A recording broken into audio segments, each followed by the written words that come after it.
بسم اللہ الرحمن الرحیم۔ السلام علیکم ورحمۃ اللہ۔ اردو ٹی وی میں آپ کو خوش آمدید کہتا ہوں۔ سعودی عرب کے الجوف ریجن میں سعودی شہری نے اپنی خدامہ کی بیٹی کو گود لے لیا۔ خدامہ جس کا تعلق بنگلہ دیش سے تھا، بچی کی پیدائش کے بعد اس کا انتقال ہو گیا تھا۔ سبق ویب سائٹ کے مطابق ایک مختصر دستاویزی فلم میں بچی کو بنگلہ دیشی والد حسن عابدین نے گفتگو پیش کی ہے، جس میں انہوں نے کہا ہے کہ الجوف ریجن میں جس سعودی شہری کے گھر میں ڈرائیور کے طور پر کام کر رہا تھا، اہلیہ بھی اسی گھر میں خدامہ کے طور پر ملازم تھی۔ اہلیہ امید سے تھی جب ولادت کا وقت قریب آیا تو ہسپتال میں آپریشن کے ذریعے پیدائش ہوئی، مگر اہلیہ کی طبیعت زیادہ خراب ہونے کی وجہ سے وہ کوما میں چلی گئی، جس کے بعد اس کا انتقال ہو گیا۔ حسن عابدین کو ایک طرف اہلیہ کی جدائی کے صدمے کا سامنا تھا، دوسری طرف نومولود بیٹی کی فکر کہ اس کی پرورش اور دیکھ بھال کس طرح کر پاؤں گا،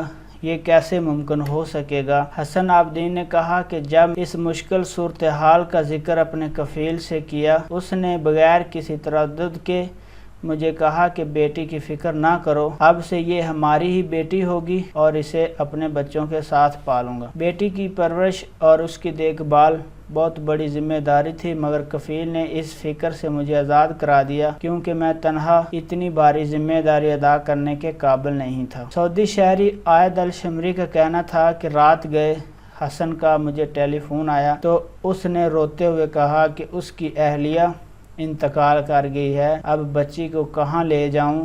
اپنے ڈرائیور کی پریشانی دیکھ کر اسے تسلی دی اور کہا بیٹی کی فکر نہ کرو، آج سے یہ ہماری بیٹی ہے اور ہمارے بچوں کے ساتھ پرورش پائے گی۔ سعودی شہری نے بنگلہ دیشی خدامہ اور ڈرائیور کی نومولود بیٹی کو گود لے کر انسانیت کی مثال پیش کی اور اس بچی کا نام انہوں نے رحمہ رکھا ہے، جو اب اس کے بچوں کے ساتھ رہ رہی ہے۔ انسانیت کی اعلیٰ مثال قائم کی سعودی شہری نے، جو میں آپ کے ساتھ شیئر کر رہا تھا۔ اپنا بہت سارا خیال رکھیے گا۔ السلام علیکم ورحمۃ اللہ۔